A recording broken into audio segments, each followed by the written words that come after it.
On June 15, 1993, 12 children disappeared from a birthday party in Oregon. No trace. No clues. Gone forever. Then in 2025, FBI agent Mika Reeves found an impossible photograph. It showed all 12 missing kids, smiling and happy, dated June 16, 1993, one day after they vanished. But in the background, watching from the shadows, was someone who looked exactly like her. How could Mika be in a 1993 photo when she was only 8 years old in California? And where have these children been hiding for 32 years? FBI agent Mika Reeves held the small photograph with shaking hands. Her coffee had gone cold an hour ago, but she couldn't look away from the impossible image staring back at her. 12 children smiled at the camera. They wore party hats and held balloons. A birthday cake sat on a picnic table behind them, decorated with pink frosting roses. The photo looked normal, like any family birthday party from the... But it wasn't normal at all. These were the faces that had haunted missing person posters for 32 years. 12 children who vanished without a trace from a birthday party in Millbrook, Oregon on June 15, 1993. The case that broke the hearts of an entire town and stumped every detective who touched it. Mika squinted at the date stamp in the corner of the photograph. June 16, 1993. One day after they disappeared. That's not possible, she whispered to the empty evidence room. She had been working late again, going through cold case files. 3 years as an FBI agent had taught her that answers often hid in places where no one thought to look. Tonight, she was reviewing evidence from a completely different case when this photograph fell out of an unmarked manila envelope. Mika spread the original case files across her desk. The faces matched perfectly. There was little Penny Whitmore, the birthday girl, with her gap-toothed smile and curly blonde hair. Jasper Mills sat next to her, his freckled face serious as he looked at the camera. Ivy Thornton wore a bright yellow dress, her dark pigtails tied with matching ribbons. She checked each face against the missing person reports. Raven Cross, with her intense dark eyes.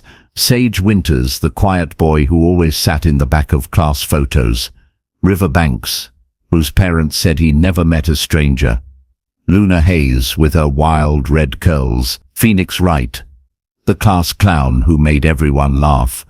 Storm Anderson, the athlete who loved soccer more than anything. Meadow Green, the artist who drew pictures for all her friends. Aspen North, the bookworm who always carried a story with her. And Briar Stone, the little girl who wanted to be a veterinarian when she grew up. All 12 children exactly as they looked when they vanished. Mika pulled out the police reports from night. She had read them so many times she almost knew them by heart. The children had been playing hide and seek at Willowbrook Park during Penny's 8th birthday party. Parents were setting up for cake when someone noticed how quiet it had gotten. Too quiet. They searched everywhere, behind trees, under playground equipment, in the parking lot, along the creek that ran through the park. The children had simply vanished. Not a trace, not a clue, not a single witness who saw them leave. The case had destroyed families. Penny's mother, Margaret, never moved from their house, hoping her daughter would find her way home. Jasper's father became a private investigator, spending his life savings chasing false leads. Some parents divorced under the pressure. Others had nervous breakdowns. The town of Millbrook never recovered. The park was closed for 2 years. When it reopened, no one brought their children there anymore. It became a place of sadness, where flowers were left and prayers were whispered. But here was proof that something happened after they disappeared. This photograph existed. These children were somewhere on June 16, 1993, alive and celebrating. Mika turned the photo over. Someone had written on the back in faded blue ink, "The game continues." And her heart stopped. Those were her initials. Mika Reeves. But that was impossible. In 1993, she was living in California with her adoptive parents. She was 8 years old, the same age as these missing children. She had never been to Oregon. She had never heard of Millbrook or Willowbrook Park, had she? A strange feeling crept over her as she stared at the photograph. The park in the background looked familiar somehow. The big oak tree, the wooden playground equipment, even the way the sunlight fell across the grass. She felt like she had been there before, but that didn't make sense. Mika rubbed her temples. She was tired. That was all.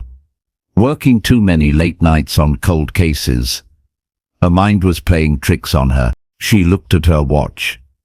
11:47 p.m. Everyone else had gone home hours ago. The FBI building was quiet except for the hum of computers and the distant sound of traffic outside. She picked up the photograph again and held it under her desk lamp. There had to be something she was missing. Some clue that would explain how this picture existed. That's when she saw it. In the background, barely visible behind the big oak tree, was a figure. Someone watching the children from the shadows. The person was too far away to see clearly, but something about the shape, the way they stood, the tilt of their head. Mika grabbed a magnifying glass from her desk drawer. She held it over the mysterious figure and adjusted the focus. The blood drained from her face. The person watching the children looked exactly like her. Mika couldn't sleep that night. Every time she closed her eyes, she saw that figure in the photograph. The person who looked like her, watching children she had never met at a place she had never been. By 6 a.m. she was back at her desk with a fresh cup of coffee and a decision. She was going to reopen the Millbrook case. But first, she needed to talk to the families. They deserved to know that new evidence had been found. Her first stop was Margaret Whitmore's house in Millbrook.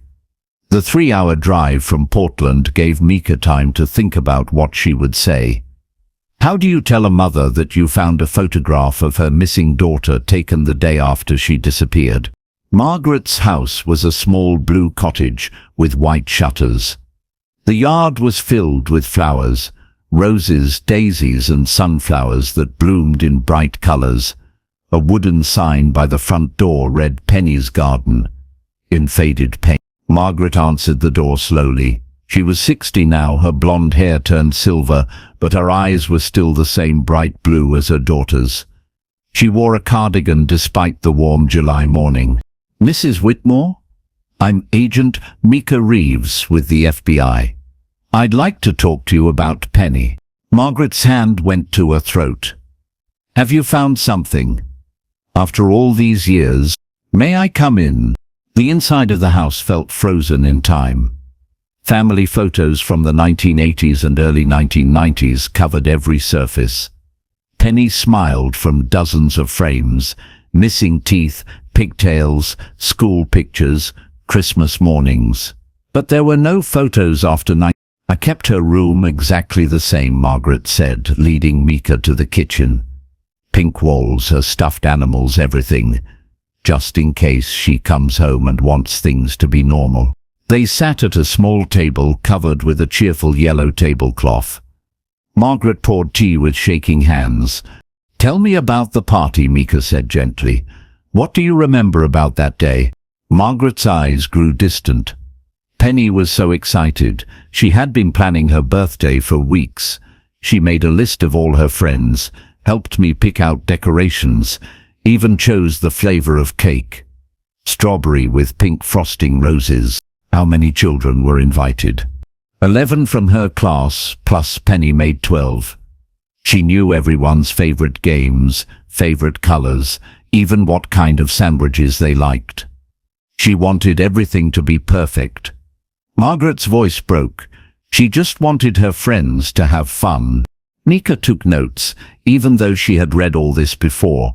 Sometimes hearing it again brought new details. The party was going so well, Margaret continued. The children were laughing, playing games. Penny opened her presents and was so happy. Then they wanted to play hide and seek. Who suggested the game? I think it was Penny. She loved hide and seek. Always had, even as a little girl. She was good at finding hiding spots. Margaret smiled sadly.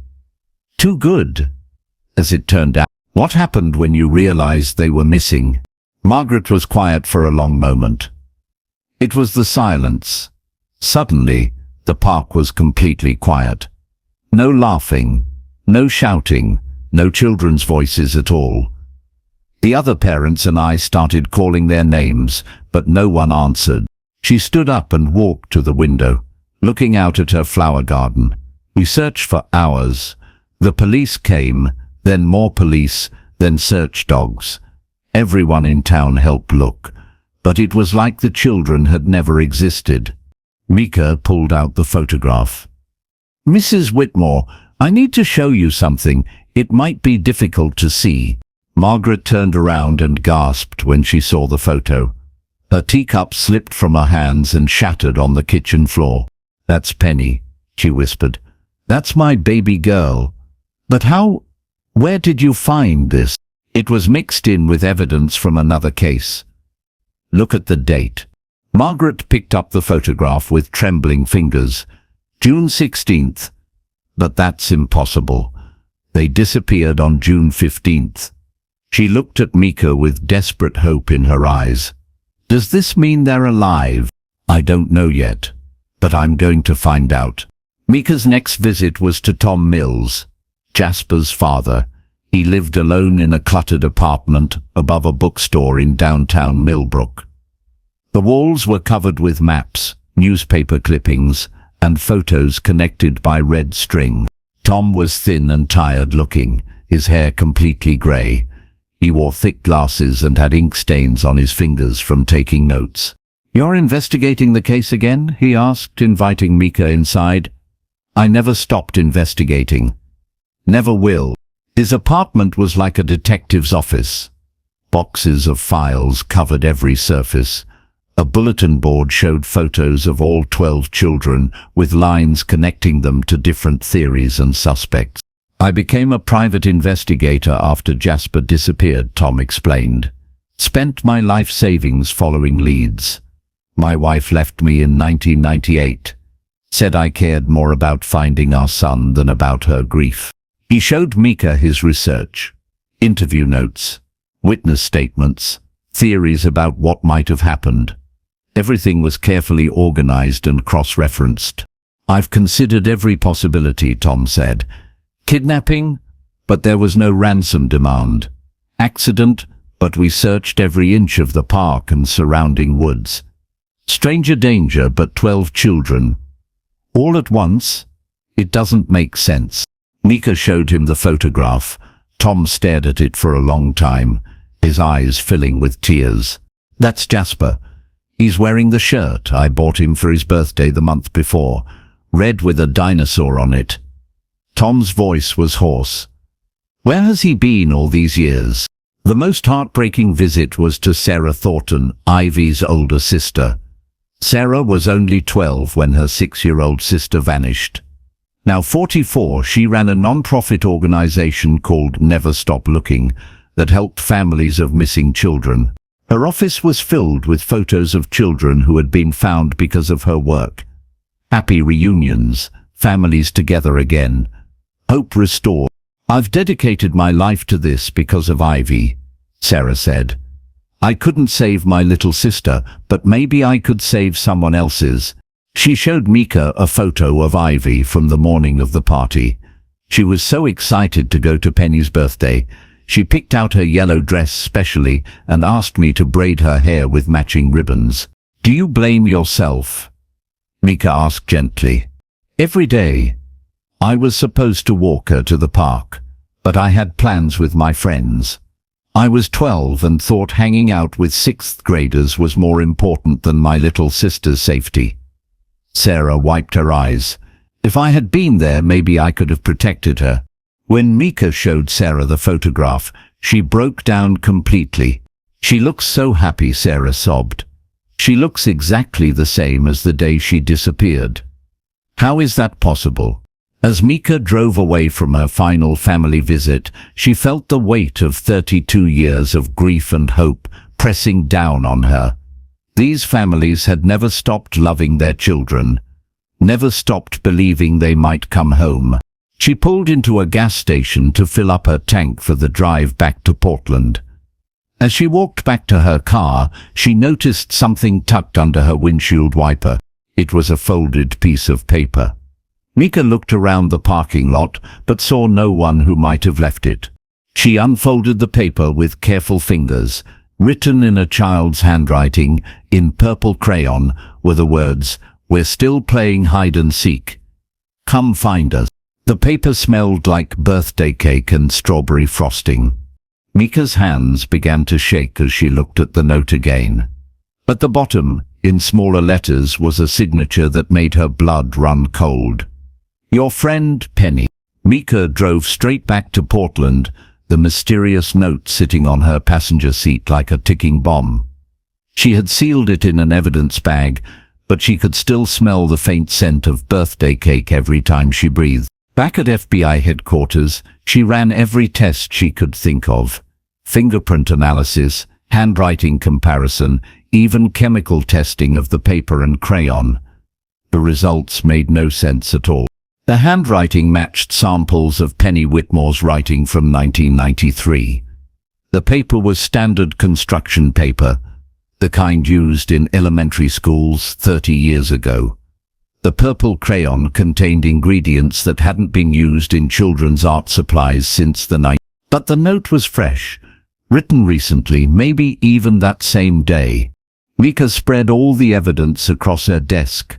The impossible photograph, the fresh note in old handwriting, and the original case files. There had to be a connection she was missing. She picked up the phone and called the Millbrook Police Department. After being transferred 3 times, she finally reached someone who remembered the case. Eddie Morse, the desk sergeant, told her. He was the park maintenance worker back then, last person to see the kids before they disappeared. He's still alive, but his memory isn't what it used to be. Lives at Sunset Manor now. Sunset Manor was a nursing home on the outskirts of Millbrook.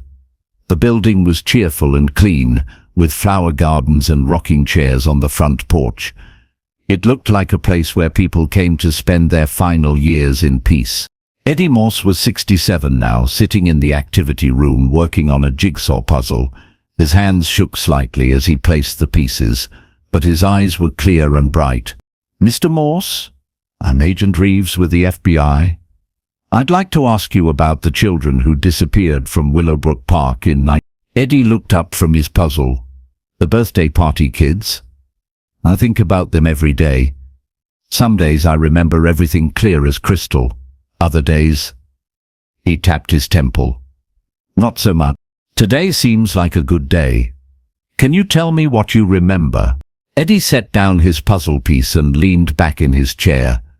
"I was cleaning up the park that afternoon. Beautiful day, sunny and warm. Perfect for a birthday party. Did you see anything unusual?" "You mean besides 12 children vanishing into thin air?" Eddie chuckled, but there was no humor in it. "Yeah, I saw some things. Things I never told the police, because they wouldn't have believed." Mika pulled out her notebook. "I'd like to hear about them." "Well, first there was the fog. Strangest thing I ever saw. One minute it was bright sunshine, next minute this thick grey fog rolled in from nowhere. Wasn't weather for fog, you understand. Clear skies all around." "What happened during the fog?" "That's when they disappeared. I was maybe 50 yards away, emptying trash cans. The fog was so thick I couldn't see my own hands. Lasted maybe 10 minutes, then it cleared up just as fast as it came. When it was gone, so were the children." Eddie stared out the window, lost in memory. "But here's the thing nobody would believe. I saw them after they disappeared." Mika's pen stopped moving. "You saw them? When?" "Around 6 o'clock that evening. I was finishing my cleanup when I heard children laughing. followed the sound into the woods past the playground. There they were, all 12 of them, playing like nothing had happened. What were they doing? Same game they'd been playing when they vanished. Hide and seek. I called out to them, told them their parents were worried sick, but they looked right through me, like I wasn't even there, kept on playing their game. Eddie's voice dropped to a whisper. I tried to get closer, but every step I took, they seemed to get further away, like they were there but not really there, you know? How long did you see them? Maybe 5 minutes. Then they just faded away like smoke. But I could still hear them laughing in the woods. Heard it for weeks after, always around sunset, always from the same spot. Mika wrote everything down, even though it sounded impossible. You mentioned you saw someone else that day, someone who didn't belong. Eddie nodded slowly. A woman. Strange-looking lady taking pictures. She was there during the party, standing near the big oak tree, but she wasn't with any of the families. Can you describe her? Hard to say exactly. She was dressed funny, clothes that looked old-fashioned but modern at the same time, if that makes sense. And her camera? Eddie frowned. This was 1993, remember? Most folks had those disposable cameras or maybe a fancy. This lady had something that looked way too advanced. Like it was from the future. Did you speak to her? Tried to. When I walked over to ask if she was with one of the families, she just vanished. 1 second she was there. Next second she was gone. Like she never existed. Mika felt a chill run down her spine. What did she look like? Eddie studied Mika's face carefully. You know, now that I look at you, she had dark hair like yours. About your height too. Couldn't see her face clearly from where I was standing, but something about the way she moved reminded me of... He trailed off, his expression growing confused. Reminded you of what, Mr. Morse? This is going to sound crazy, but she reminded me of you. Of course, that's impossible. You would have been just a kid in 1993, same age as those missing children. Mika's heart started beating faster. Mr. Morse, in all the times you saw the children after they disappeared, did you ever see anyone else with them? Any adults or other children? Eddie's eyes grew distant as he searched his memory. There was one time, maybe a week after they first vanished. I was walking through the woods at sunset when I heard their voices again. This time when I looked, there was someone new playing with them. Who? Another little girl. Looked to be about the same age as the others. But she was different somehow. While the other children seemed like shadows or echoes, she looked solid, real. Can you describe her? Eddie stared at Mika for a long moment. Dark hair, serious expression. She was standing a little apart from the others, like she wanted to join their game but didn't know how. Mika's pen slipped in her trembling fingers. What happened to her? She turned and looked right at me. Not through me like the others did, but at me. Then she waved and called out something I couldn't quite hear. After that I never saw any of them again. Do you remember what she called out? Eddie closed his eyes, concentrating. Something about coming back, or going back. I couldn't make it out clearly through the trees. As Mika prepared to leave, Eddie's expression suddenly grew urgent. He grabbed her hand with surprising strength. They're not lost, he whispered, his eyes sharp and focused. I figured that out years ago. They're not lost. They're waiting. Waiting for what? For someone to understand the game. Someone who knows the rules. Eddie's grip tightened. Someone who was there. Mika walked to her car with Eddie's words echoing in her mind. As she reached for her door handle, she noticed something that made her blood freeze. There, tucked under her windshield wiper again, was another note. This one was written in different handwriting, a child's careful printing in blue crayon. We remember you too, Mika. Why did you leave us? It was signed, Missing You, Jasper. Mika looked around the nursing home parking lot, but saw no one. Her hands shook as she picked up the note.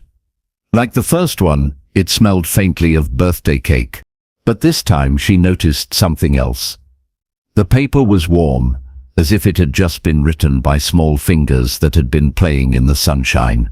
Mika drove back to Portland with 2 impossible notes and a head full of questions that had no logical answers. She needed help, and she knew exactly who to call. Dr. Nathan Cross was the FBI's go-to expert on unusual cases. He had degrees in physics and psychology, and specialized in things that couldn't be easily explained. What most people didn't know was that he had a personal connection to the Millbrook case. Nathan Cross was Raven's uncle. Mika found him in his office at Portland State University, surrounded by books about quantum physics and time theory. He was a tall, thin man with kind eyes behind wire-rimmed glasses. When she explained why she was there, his face went pale. "You found new evidence about Raven?" he asked quietly. "After all these years?" Mika spread everything out on his desk, the photograph, the notes, Eddie Morse's testimony, and her own research. Dr. Cross studied each piece carefully, asking detailed questions about where and when she found them. "This is incredible," he said finally, "and completely impossible according to everything we know about physics. But you have a theory, don't you? I can see it in your eyes." Dr. Cross walked to his whiteboard and started drawing diagrams. "What if the children didn't disappear in the way we think? What if they got trapped somewhere else entirely?" "What do you mean?" "Time isn't as simple as we think it is. It's not a straight line moving forward. Under certain conditions, time can bend, loop back on itself, even create pockets where moments repeat over and over." Mika stared at the swirling circles he drew on the board.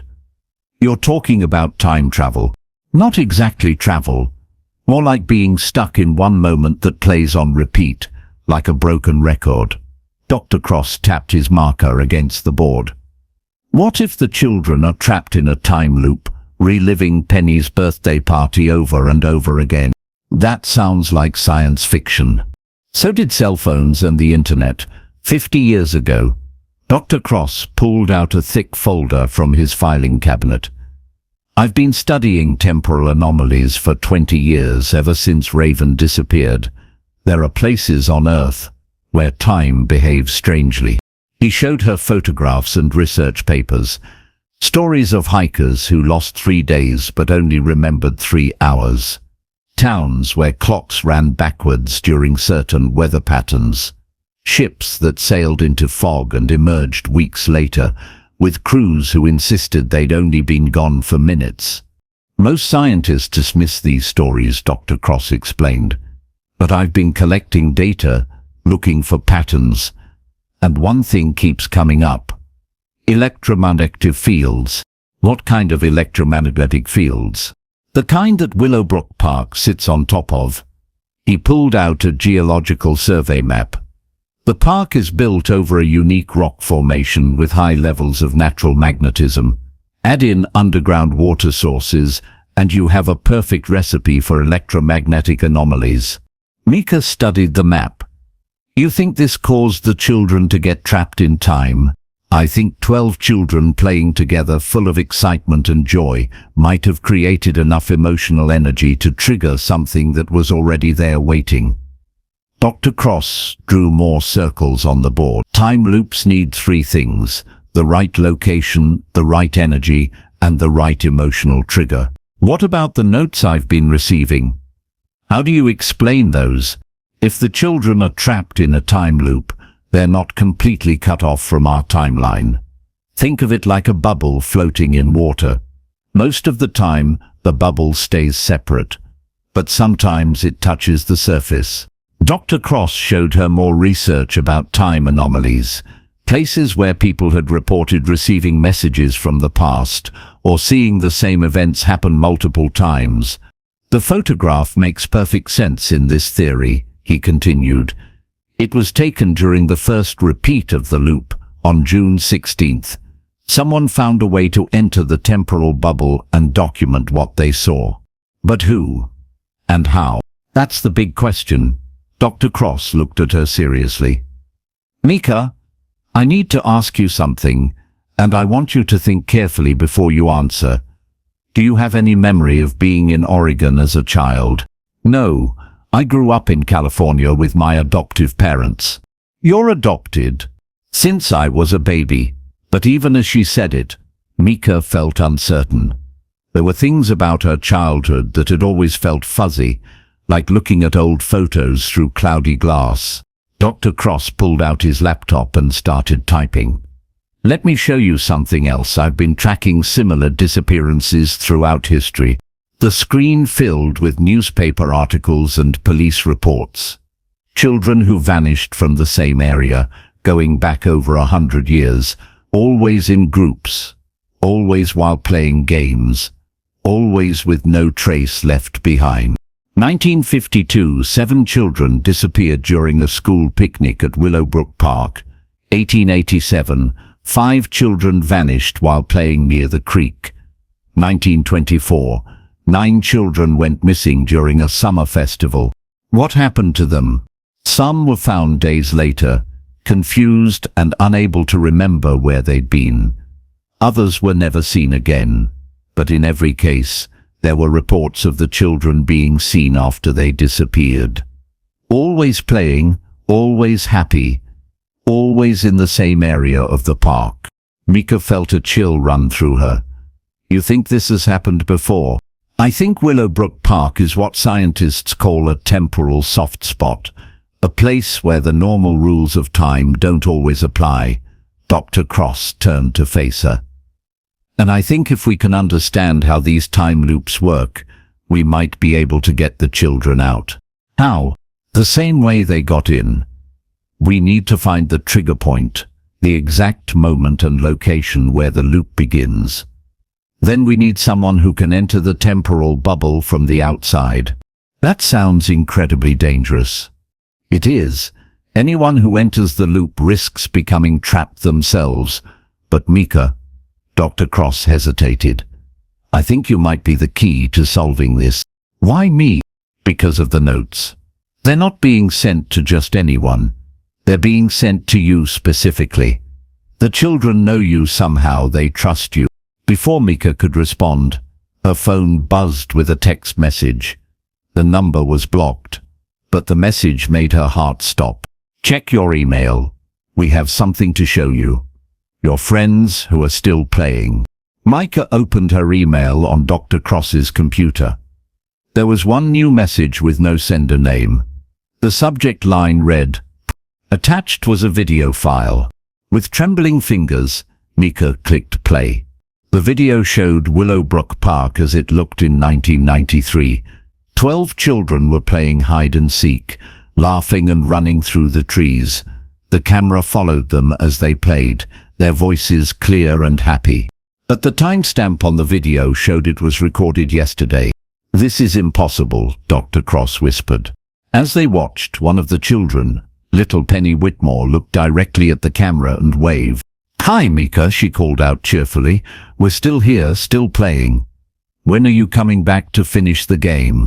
The video ended with all 12 children standing together, looking at the camera with hopeful smiles.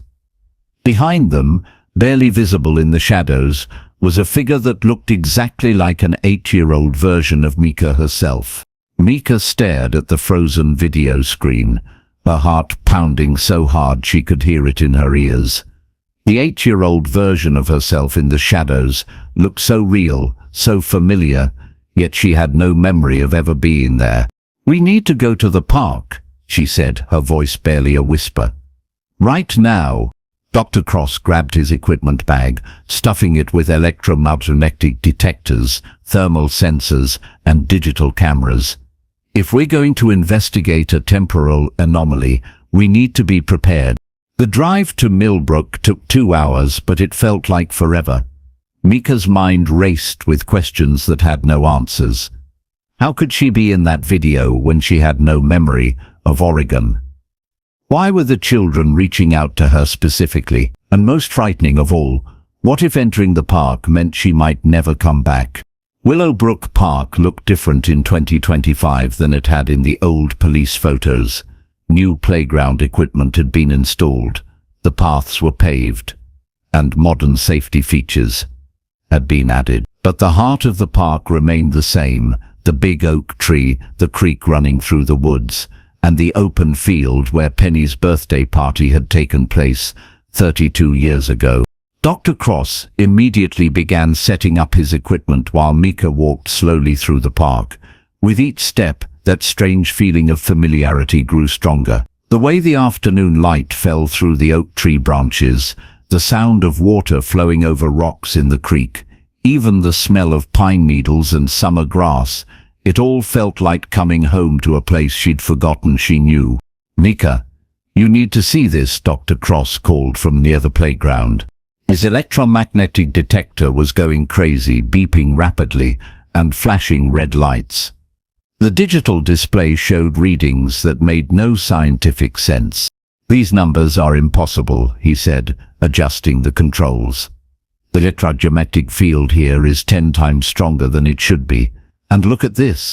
He pointed to a smaller device that measured temperature variations.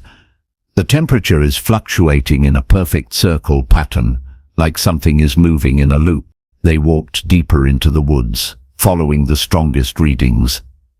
The equipment led them to a clearing about 50 yards from the playground, surrounded by tall pine trees. This was where Eddie Morse had seen the children playing after they disappeared. "The readings are off the charts here," Dr. Cross whispered, as if speaking too loudly might disturb something. Mika stood in the center of the clearing and closed her eyes. The feeling of belonging was so strong it almost knocked her over. She could almost hear voices, faint and far away, like an echo of children playing. "Nathan," she said slowly, "what time is it?" He checked his watch. 3:50. The children disappeared at 3:17. "If your theory is right, and they're trapped in a time loop, then we're about to witness it happen again," he finished. They stood perfectly still, watching their equipment and waiting. At exactly 3:16, every device they had brought started going wild. Beeps, flashes and alarms filled the quiet forest. At 3:17, the air in front of them began to shimmer. Through the shimmer, like looking through water, they saw the impossible. The clearing filled with children's laughter and voices. Shadows moved between the trees, quick glimpses of kids running and playing hide and seek. 1, 2, 3, a little girl's voice counted. "Ready or not, here I come." Mika's breath caught in her throat. She knew that voice. Somehow, impossibly, she knew exactly what Penny Whitmore sounded like when she was 8 years old. The shadows became clearer. They could see the children now, translucent but definitely there. 12 kids in 1990s clothes, playing their eternal game. Penny was seeking while the others hid behind trees and rocks. But then Mika saw something that made her knees weak. There, crouched behind a fallen log, was a 13th child, a little girl with dark hair and serious eyes, wearing a yellow sundress. The girl looked exactly like Mika had at age 8. "That's impossible," Dr. Cross breathed. "You said you were never here." "I wasn't," Mika whispered. But even as she said it, memories began trickling back. Fragments of images, like pieces of a puzzle scattered in her mind. Running through trees, the sound of children laughing, a birthday cake with pink frosting roses, and fear, terrible, overwhelming fear that something was wrong. The ghostly children continued their game, unaware that they were being watched. But the girl who looked like young Mika suddenly stopped hiding and looked directly at them. "Mika," the child called out, her voice clear as a bell. "You came back. We've been waiting so long." All 12 missing children stopped playing and turned toward them, their faces lit up with joy and hope. "Mika, Mika," they called in unison. "Come play with us. We need 13 to finish the game." The temporal window began to flicker, like a TV with bad reception. The children's voices grew fainter. "Don't leave us again," Penny cried out. "We can't finish without you." "The loop is destabilizing," Dr. Cross said urgently. watching his equipment. Something about our presence is affecting it. Mika, please. It was Jasper's voice now, desperate and scared. Remember us. Remember the promise you made. But Mika didn't remember any promise. Her childhood memories were a blank wall with only tiny cracks where light got through. The shimmer began to fade. The children's voices grew distant. 3:17 tomorrow. Raven called out as the last echo. Come back at 3:17 tomorrow, before it's too late. Then the clearing was empty and silent, as if nothing had happened at all. Only the beeping of Dr. Cross's equipment proved they hadn't imagined it. Mika, he said gently, I think you need to call your adoptive parents. There are things about your past that you need to know. With shaking hands, Mika pulled out her phone and dialed her mom's number in California. Helen Reeves answered on the second ring. Mom, Mika said, trying to keep her voice steady. I need to ask you about my adoption. About how you found me. There was a long pause. Oh, sweetheart, Helen said finally, her voice thick with emotion. I was hoping this day would never come. But I suppose you have a right to know the truth. What truth? You weren't adopted as a baby, Mika. We found you when you were 8 years old, wandering alone in a park in Oregon. You had no memory of how you got there or who you were. When no one came forward to claim you after months of searching, we were allowed to adopt you. Mika felt the world spinning around her. What date was I found? June 16, 1993. Helen said quietly. You kept talking about a birthday party and friends you needed to find, but the doctors said it was probably trauma-induced fantasy from whatever terrible thing had happened to you. The phone slipped from Mika's numb fingers. Dr. Cross caught it and spoke quietly to her adoptive mother, while Mika stared at the empty clearing. She had been the 13th child at Penny's birthday party. Somehow she had escaped the time loop that trapped her friends. But part of her had remained behind, which explained why she'd never felt complete, why she'd dedicated her life to finding missing children. Mika, Dr. Cross said gently, handing back her phone, your mother wants to talk to you more tonight, but right now we need to figure out what the children meant about tomorrow being too late. As they packed up their equipment, Mika noticed something that chilled her to the bone. Carved into the bark of the oak tree, in letters that looked fresh despite being 32 years old, was a message. The game ends on Penny's 40th birthday. If 13 don't play together by then, we stay forever. Your friends who miss you. Dr. Cross calculated quickly on his phone. Penny's 40th birthday is tomorrow, Mika finished, her blood running cold. June 5th. Mika stared at the carved message on the oak tree, her mind reeling. Tomorrow was not just any June 15th.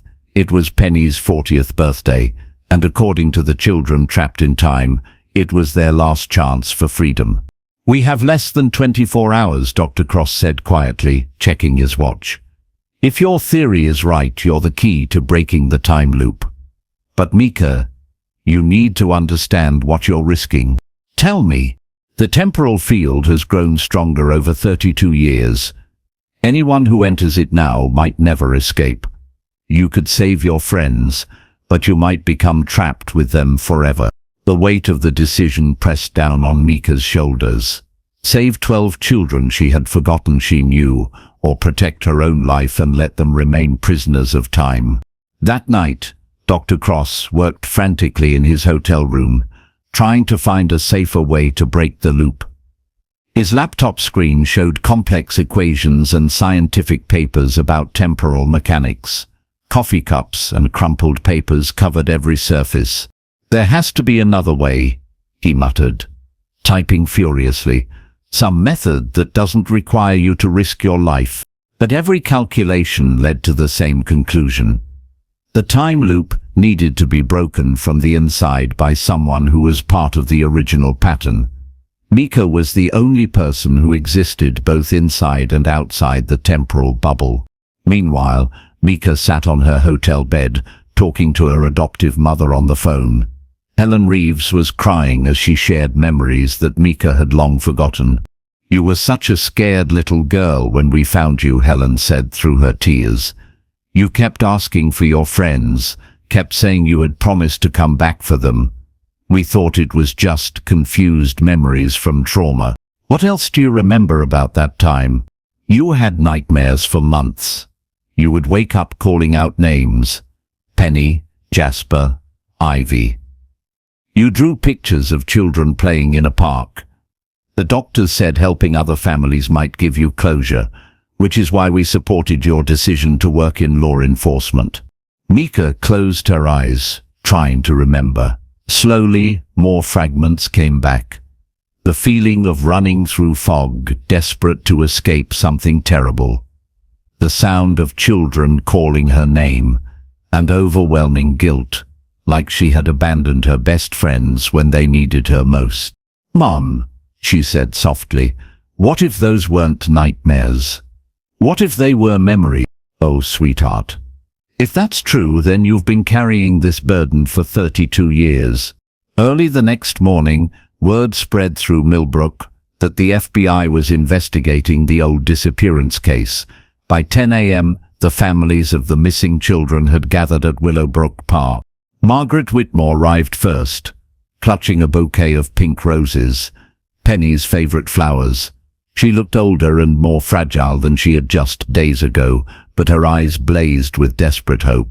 "Agent Reeves," she said, grabbing Mika's hands. "Is it true? Can you really bring them home?" Tom Mills was there too, carrying a worn backpack filled with all his research notes. "I've waited 32 years for this day," he said. "Tell me what you need me to do." Sarah Thornton brought photos of Ivy, showing what her little sister would have looked like as she grew up. "I made these with computer aging software," she explained.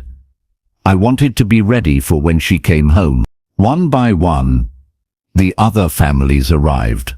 Parents who were now grandparents, siblings who had built their whole lives around missing pieces of their hearts. They stood together in the park where their children had vanished, united by grief and hope. Dr. Cross pulled Mika aside. "The temporal readings are stronger today. It's like the time loop knows this is the final chance." "What exactly do I need to do?" "At 3:17 p.m., when the loop is most accessible, you need to enter the temporal field and convince the children to leave with you." "But Mika..." He hesitated. "There's something else. The loop might not want to let you go. It's been protecting those children for 32 years. It might see you as the final piece needed to make the pattern complete." "You mean it might try to trap me permanently?" "It's possible. The electromagnetic readings suggest the temporal field has developed something like consciousness over the decades. It knows the children are happy and safe inside the loop. Why would it want to release them into a world where they've lost 32 years of their lives?" Mika looked around at the desperate families surrounding them.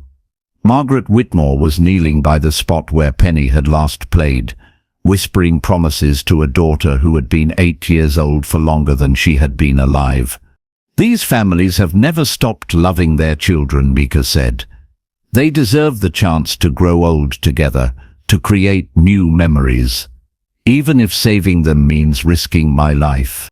As 3:17 p.m. approached, the families joined hands in a circle around the clearing where the children had disappeared. They had agreed to stay back, giving Mika space to work, but their love and hope created an almost physical force in the air. Dr. Cross monitored his equipment while Mika stood at the edge of the temporal distortion. She could feel it building, like electricity before a storm. "Remember," he called to her, "you need to convince all 13 to leave together. If even one child stays behind, the loop will remain stable." At exactly 3:16, the air began to shimmer. Mika took a deep breath, thinking of all the missing children she had found over the years, all the families she had reunited. This was what her whole life had been preparing for. "Mika," Margaret Whitmore called out suddenly, "before you go in there, I want you to know something. Even if you can't bring her back, Even if this doesn't work, thank you for giving us hope again. Thank you for making us believe in miracles. The temporal field pulsed with golden light. Through the shimmer, Mika could see the children waiting for her, their faces bright with joy and anticipation. At 3:17 p.m. exactly, she stepped forward into the light. The last thing she heard before the modern world disappeared was Dr. Cross shouting behind her, "Mika, the loop isn't trying to trap you, it's trying to protect you. You're not meant to stay behind, you're meant to lead them home." But his words were swept away as Mika found herself standing in Willowbrook Park as it had existed in 1993, surrounded by 12 children who had been waiting 32 years for their friend to come back and finish the game. The moment Mika stepped into the temporal field, her adult body disappeared. She was 8 years old again, wearing the same yellow sundress she had worn to Penny's birthday party 32 years ago. But unlike the children around her, she retained all her adult memories and understanding. "Mika!" Penny Whitmore ran toward her, arms outstretched, her face glowing with pure joy. "You came back. We knew you would. We've been playing hide and seek this whole time, just like you promised." The other children surrounded her, chattering excitedly. Jasper showed her a fossil he had found. Ivy wanted to braid her hair. Raven quietly took her hand, squeezing it tight. They all looked exactly as they had on that last day of their childhood, frozen in time at the perfect age, when anything seemed possible. "We missed you so much," Little Storm said, tugging at her dress. "Why did you leave us?" "We waited and waited." Mika's heart broke as memories flooded back. She remembered now she had been visiting her aunt in Oregon that summer. Lonely and shy, she had watched Penny's birthday party from the edge of the woods until Penny had spotted her and invited her to join. She remembered the games, the laughter, the feeling of belonging she had never experienced before. And she remembered the moment when everything changed, when the strange fog rolled in and time itself seemed to bend around them. "I didn't want to leave," Mika said, her voice cracking with emotion. "I was scared. When the fog came, I tried to run home to my aunt, and somehow I got out, but I never stopped thinking about you. I never stopped looking for you." "The fog was scary," Luna admitted, her red curls bouncing as she nodded. "But then it went away and we were safe. We've been safe here, playing together forever." As they talked, Mika began to understand the terrible beauty of their prison. In the time loop, the children had experienced 32 years of pure happiness. They had played every game imaginable, explored every corner of the park, and never felt hunger, pain, or loneliness. They had grown emotionally and intellectually while remaining physically 8 years old. "Tell us about the outside world," Phoenix asked, always curious. "What happened after we disappeared?" Mika struggled with how to explain. "Your families never stopped looking for you. They never stopped loving you. Your parents are still alive, and they miss you every single day. But we're happy here," Meadow said, confusion clouding her sweet face. "Why would we want to leave? This is the most perfect day ever, and it never has to end." "Because your families are getting older," Mika explained gently.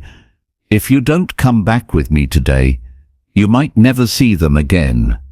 And Penny," she turned to the birthday girl, "today is your 40th birthday in the real world. If we don't leave now, you'll be trapped here forever." Penny's eyes widened. 40?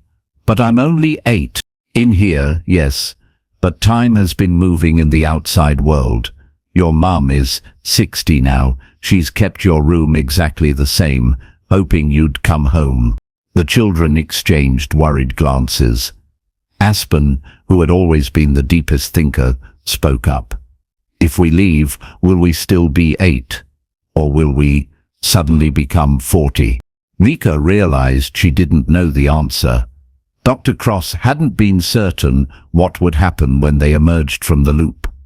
Would they be children or adults? Would they have memories of the lives they should have lived?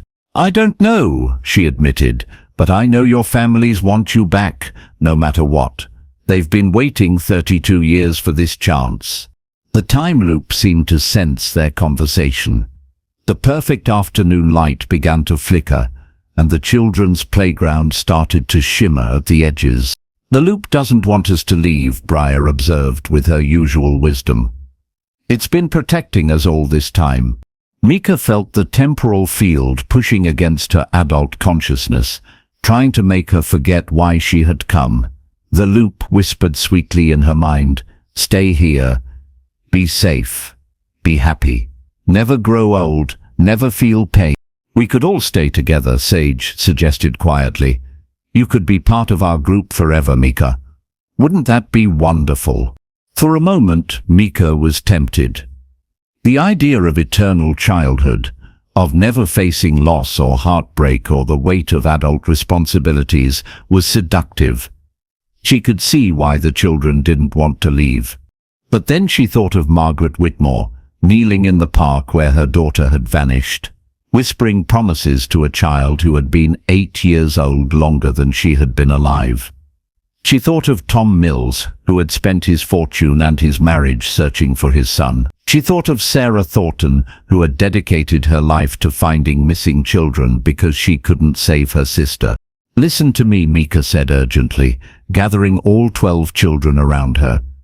"I know this place feels safe. I know you're happy here. But your families need you. They need to know you're okay. They need to hold you again, even if it's just once." "But what if we're different when we go back?" River asked, voicing what they were all thinking. "What if we don't remember how to be happy?" "Then I'll help you remember," Mika promised. "That's what friends do. They help each other through scary times." The temporal field pulsed around them, growing stronger. Mika could feel it trying to trap her permanently, to make her the final piece in its perfect puzzle of eternal childhood. But she also felt something else. The love of the families waiting outside the loop. Their desperate hope, their unwavering faith, their refusal to give up after 32 years. That love was stronger than any temporal anomaly. "The grown-up world can be hard," she told the children. "People get hurt, and things don't always work out the way we want. But it's also full of beautiful things. First love, and learning to drive, and having children of your own someday, wedding days, and graduation parties and quiet Sunday mornings, with people you care about." The children listened intently, their young faces serious as they considered her words. "Most importantly," Mika continued, "your families are out there waiting. They've never stopped believing you'd come home. Don't you want to see them again?" One by one, the children nodded. Even in their eternal playground, they had missed their parents, their siblings, their real lives. "But how do we get out?" Penny asked. "We've tried before, but the loop always brings us back." Mika remembered Dr. Cross's words about needing all 13 to leave together. "We have to go as a group, all of us at the same time, holding hands so the loop can't separate us." The temporal field began to fight back in earnest. The park started flickering between different moments, sometimes the beginning of the party, sometimes the middle, sometimes the end. The children looked frightened as their safe, predictable world became unstable. "It's trying to confuse us," Mika realized. "We need to find the crack, the weak spot where I escaped 32 years ago." As the loop continued to destabilize, they ran through the shifting park, searching for the small tear in reality that had allowed 8-year-old Mika to break free so long ago. The park around them flickered like a broken movie projector. One moment they were running through the afternoon sunshine of 1993. The next they were surrounded by morning shadows. Then suddenly it was twilight. The time loop was collapsing, and with it the children's safe world was disappearing. "Over here," Ivy called out, pointing toward the edge of the woods. "I can feel something different." Mika led the group toward the spot where Ivy pointed. As they got closer, she could see it, a shimmer in the air that looked like heat waves rising from summer pavement. It was barely visible, no bigger than a doorway, but it pulsed with a different kind of energy than the rest of the loop. "That's it," Mika breathed. "That's how I got out 32 years ago." But the crack was smaller than she remembered. Much smaller. And as they watched, it seemed to be shrinking. "The temporal field is trying to seal itself," Jasper observed, his 8-year-old mind still sharp as ever. "It doesn't want us to leave." The loop fought harder against them. Suddenly the birthday party materialized around them again. The picnic table with its pink frosted cake, the colorful balloons tied to tree branches, the pile of wrapped presents. It was trying to tempt them back into their eternal celebration. "Don't look at it," Mika warned. "It's trying to make us forget why we want to leave." But Phoenix was already moving toward the cake. "Just one more piece," he said dreamily. "We could have one more perfect party." Raven grabbed his hand, pulling him back. "Oh, Phoenix. Mika's right. We have to go home." The birthday party flickered and vanished, replaced by a summer picnic scene. Then a school playground. Then a Christmas morning with endless presents. The loop was cycling through every happy childhood memory, trying to convince them to stay. "It's getting desperate," Mika realized. "We're running out of time." The crack in reality was definitely shrinking now. What had been doorway-sized was now no bigger than a window. "We need to go through one at a time," Storm said, always practical. "Smallest first." "No," Mika said urgently. "Dr. Cross told me we have to leave together. All 13 at once. If even one of us stays behind, the loop will remain stable." "But we won't all fit through that tiny opening," Luna pointed out, her red curls whipping in the strange wind that had started blowing through the unstable park. Mika studied the shrinking crack, her adult mind working frantically to find a solution. The opening was too small for 13 children to pass through together. But maybe... "Hold hands," she commanded. "Form a circle around me. If we're connected when I touch the crack, maybe we can all go through at the same time." The children quickly joined hands, creating a ring with Mika in the center. As soon as they connected, Mika felt their combined energy, 12 young souls full of hope and trust, all focused on the same goal. The temporal field reacted immediately. The wind grew stronger, and the flickering images around them became more frantic. Birthday parties, Christmas mornings, snow days, summer vacations, all the perfect moments of childhood swirled around them like a tornado of memories. "It's trying to overwhelm us," Meadow shouted over the noise. "It wants us to get lost in the happy memories." "Don't let go of each other," Mika yelled back. "Whatever happens, don't let go." She reached toward the crack in reality. The closer her hand got, the more the loop fought back. The wind became a roar, and the swirling images threatened to blind them.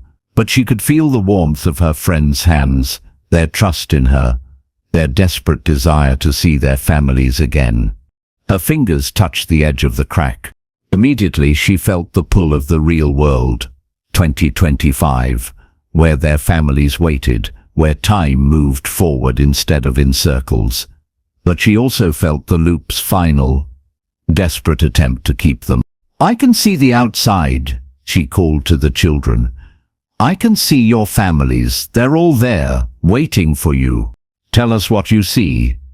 Penny shouted, her voice barely audible over the temporal storm. "Your mum is there, Penny. She's holding pink roses. And Jasper, your dad, brought all his research notes.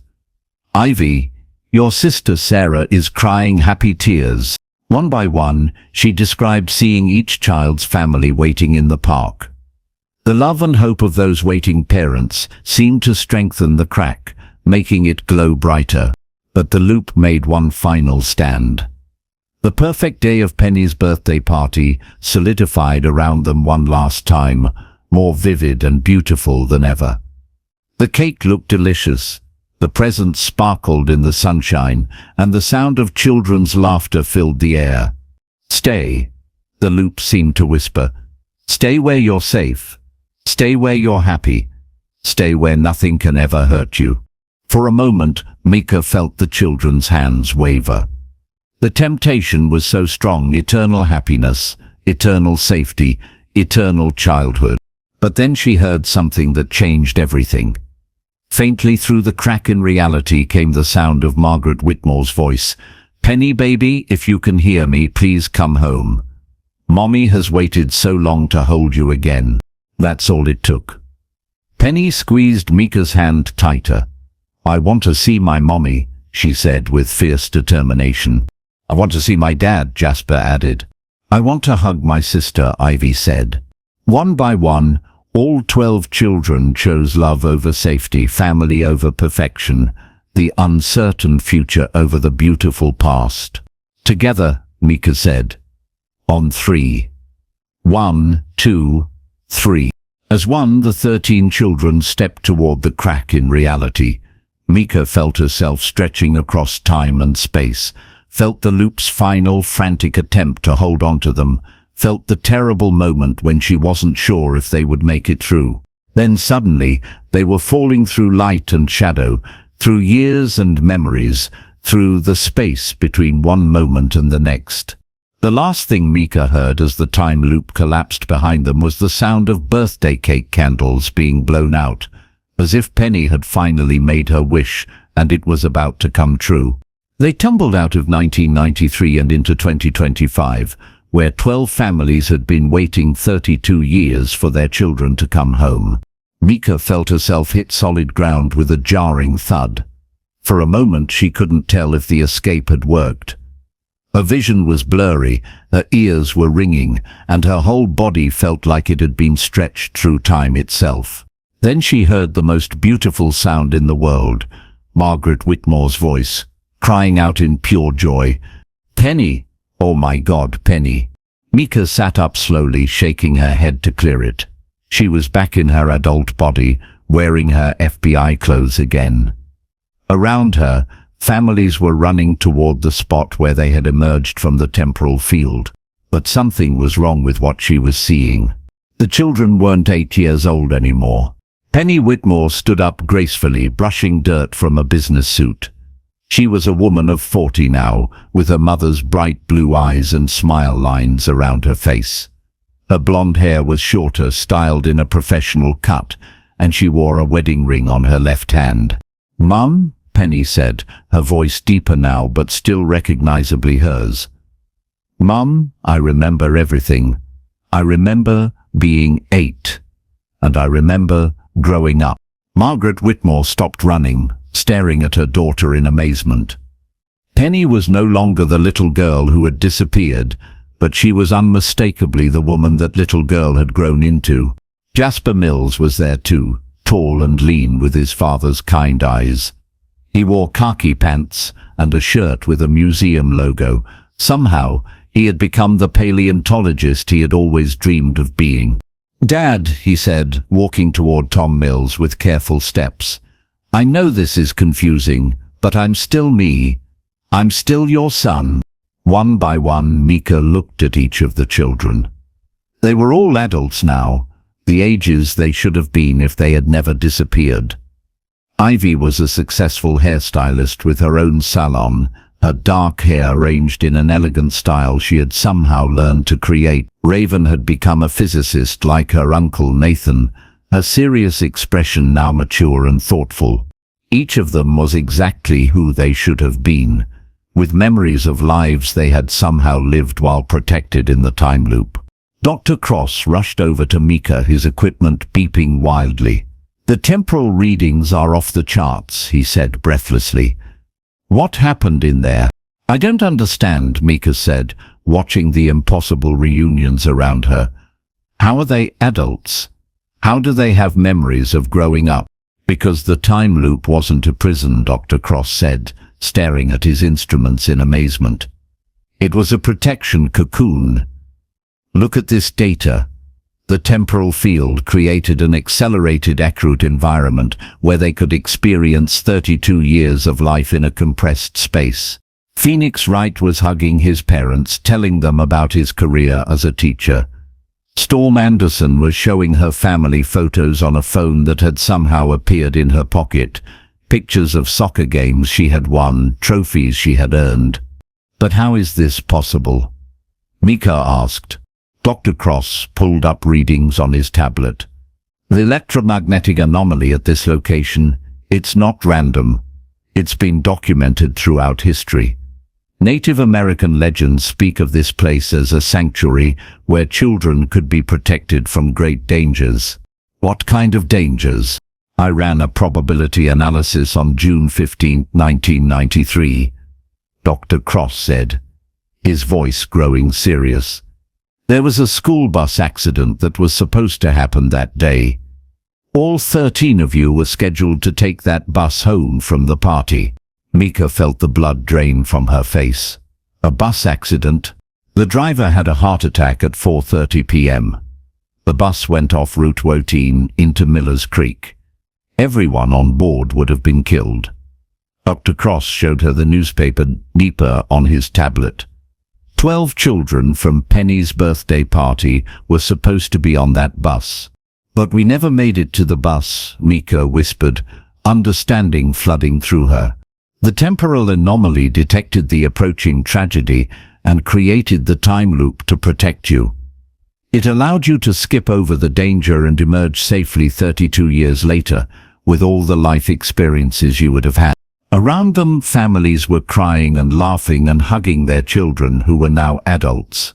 Margaret Whitmore was listening to Penny tell her about her wedding day, her career as a teacher, the children she hoped to have someday. But how do I have memories of growing up in California? Mika asked. You were the key, Dr. Cross explained. Your escape from the loop in 1993 created an anchor point in the timeline. The temporal field used your life experiences as a template, allowing the other children to grow up in accelerated time while staying connected to the real world through your memories. Tom Mills was crying as Jasper showed him fossil discoveries he had made, research papers he had written, the life he had built as a paleontologist. Somehow it had all been real. The impossible photographs, the notes you received, they were bleeding through from the temporal cocoon. Dr. Cross continued. The children were trying to contact you because they knew on some level that you were the bridge between their protected world and reality. Sarah Thornton was holding her sister Ivy, both of them crying happy tears. Ivy looked exactly like Sarah had imagined she would, with a successful career and a bright smile. So the time loop saved our lives? Mika asked. More than that. It gave you full lives. The children didn't just survive, they thrived. They learned. They grew. They became everything they were meant to be. The temporal field acted like a caring parent, protecting them while allowing them to develop normally. Mika watched Raven embrace Dr. Cross, his niece now a brilliant scientist in her own right. She saw Meadow showing her parents the art gallery she had opened, and Aspen discussing the novels she had written with her family. But why am I the only one who forgot? Because you had to live in the real world to be the anchor, Dr. Cross said gently. Your adoptive parents, Helen and John Reeves, they weren't chosen randomly. Helen was also saved by a temporal anomaly as a child in the 1960s. She understood what you needed, even without knowing the whole truth. As the sun began to set over Willowbrook Park, Mika realized that she was witnessing something miraculous. Not just the return of missing children, but the reunion of families who had somehow been protected by forces beyond human understanding. What happens now, she asked. Now they get to live the lives they've already experienced, Dr. Cross said with a smile. They have jobs to return to, friends who missed them, lives that were paused but never lost. Penny Whitmore walked over to Mika, taking her hands in both of hers. Thank you, she said simply. Thank you for keeping your promise to come back for us. What promise? When you escaped the loop 32 years ago, you promised you'd find a way to bring us home. You've spent your whole career keeping that promise, even when you didn't remember making it. As the families began to leave the park together, children who were now adults, parents who had waited a lifetime, siblings who had never stopped hoping, Mika felt a peace she had never experienced before. The game of hide and seek that had lasted 32 years was finally over. Everyone had been found. Everyone was safe, and everyone was home. 6 months later, Mika stood in her kitchen, carefully arranging pink frosting roses on a birthday cake. Today was special, not just any birthday, but the first birthday Penny Whitmore had celebrated with her family since she was 8 years old. The doorbell rang, and Mika smiled as she heard familiar voices filling her house. Over the past months, the 13 friends had stayed close, meeting regularly to help each other adjust to their new lives. They called themselves the Birthday Club, a family born from an impossible day that had lasted 32 years. "Mika!" Penny called out, carrying a bouquet of pink roses. At 40, she looked radiant and happy. "I brought flowers for the table. Mom insisted I pick the exact same kind as her garden." Margaret Whitmore followed close behind, looking years younger than she had 6 months ago. The reunion with her daughter had given her new life, new purpose, new joy. "I hope you don't mind that I brought extra frosting," she said with a laugh. "Old habits die hard." One by one, the others arrived. Jasper brought fossil specimens to show everyone, his eyes bright with the enthusiasm that had never faded. Tom Mills walked beside his son, no longer the broken man who had spent his fortune chasing leads, but a proud father getting to know the paleontologist his boy had become. Ivy arrived with her signature hairstyle, intricate braids that she somehow remembered learning during her time in the temporal loop. Sarah Thornton hugged her sister tightly, still amazed every day that she had her little sister back, now grown into an accomplished woman. Dr. Nathan Cross came with Raven, uncle and niece, now colleagues in the physics department at Portland State. They were working together on a research paper about temporal anomalies, hoping to help other families who might face similar mysteries. "Any new cases?" Phoenix asked Mika as they gathered around her dining room table. As a teacher himself now, he was always interested in her work with missing children. 3 this month, Mika said, setting down the birthday cake. A little boy in Colorado, twin sisters in Maine, and a teenager in Texas. All found safe and returned to their families. The work had become easier somehow. Since Willowbrook Park, Mika's instincts were sharper, her understanding deeper. It was as if saving her own forgotten friends had unlocked something inside her, making her better at reuniting other families. "You know what I realized?" Storm said, cutting herself a piece of cake. "We never actually finished our original game of hide and seek." Penny was still counting when the loop started. "I was looking for all of you," Penny laughed. "Turns out I just had to wait 32 years to find everyone." They talked about their new lives, sharing stories that still seemed impossible. Meadow described the art gallery she was opening next month, displaying paintings she had somehow created during her time in the temporal cocoon. Aspen discussed her latest novel, a children's book about friendship that transcended time. Luna showed photos from her job as a park ranger, protecting wild spaces just like the one that had protected them. River had become a social worker, helping other children who felt lost and alone.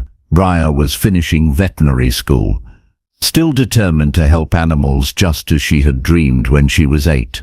"I have something to tell you all," Penny said as they finished their cake. "I went to see Dr. Morrison yesterday."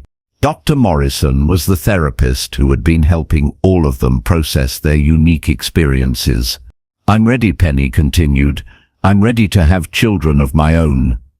For the longest time I was afraid that somehow I wasn't real enough, or that my experiences in the low weren't valid enough to build a family on. But I realize now that those 32 years were real. My childhood was real. My growing up was real. And my love is real. The table erupted in cheers and congratulations. Margaret Whitmore had tears streaming down her face. Not tears of sadness this time, but tears of joy at the thought of becoming a grandmother. "What about you, Mika?" Ivy asked gently. "Have you thought about what comes next for you?" Mika looked around the table at these people who had been strangers 6 months ago, but now felt like the family she had always been searching for. "I'm exactly where I belong," she said, "helping lost children find their way home." Speaking of which, Dr. Cross said, pulling out his tablet, "I've been monitoring Ikramidek readings around the country. There are at least 12 locations with similar temporal properties to Willowbrook Park." 12? Jasper repeated. "That's not a coincidence." "I don't think anything about our story was a coincidence," Mika said thoughtfully. "I think there are others out there, children who need protection, families who need hope, people who need to understand that sometimes the impossible is just another word for miraculous." As the evening wound down and their friends began to leave, Penny lingered behind to help Mika clean up. "Can I ask you something?" Penny said as they washed dishes together. "Do you ever miss it?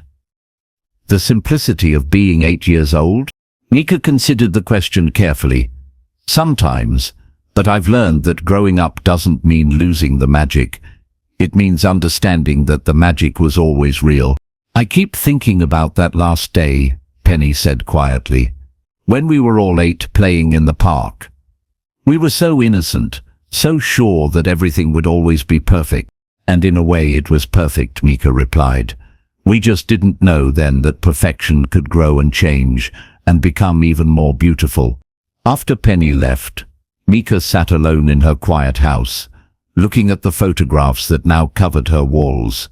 Pictures from the past 6 months, birthday parties and holidays, graduations and job celebrations, ordinary moments that felt extraordinary because they existed at all. Her phone buzzed with a text message. It was from Helen, her adoptive mother in California, saw the news story about the Willowbrook case. "I'm so proud of you, sweetheart. You've always been meant for something special." Mika smiled, typing back, "Thank you for believing in me, even when I didn't remember who I was." The response came quickly. "You were always exactly who you were meant to be. Love you." As Mika got ready for bed, she thought about the extraordinary journey that had brought her here, from a scared 8-year-old running through temporal fog, to a lonely adopted child who couldn't remember her past, to an FBI agent driven by an inexplicable need to find missing children, to a woman who finally understood her purpose. She looked out her bedroom window at the stars, thinking about all the children out there who might be lost, all the families who might be hoping, all the impossible stories that were waiting to unfold. Tomorrow she would return to work, following new leads, chasing new cases, helping other families find their way back to each other. But tonight, she was simply grateful. The birthday party that had lasted 32 years was finally over, but the friendships it created would last forever. 13 children had played a game of hide and seek that transcended time itself. And in finding each other, they had discovered something even more precious than safety or happiness. They had found home. And sometimes Mika thought as she drifted off to sleep, home is worth waiting a lifetime to find. And that's how 12 children found their way home after 32 years, proving that love and friendship can truly transcend time itself. I'd love to know where you're listening from. Drop your city or country in the comments below. Stories like this remind us that miracles happen everywhere around the world. If this story touched your heart, please hit that like button and subscribe to our channel. By subscribing, you're helping us spread more stories of hope, kindness, and the incredible power of never giving up on the people we love. And don't forget to click on the video appearing on your screen right now for another amazing story that will leave you believing in the impossible. Thank you for listening. And remember, sometimes the most beautiful endings are worth waiting a lifetime to find.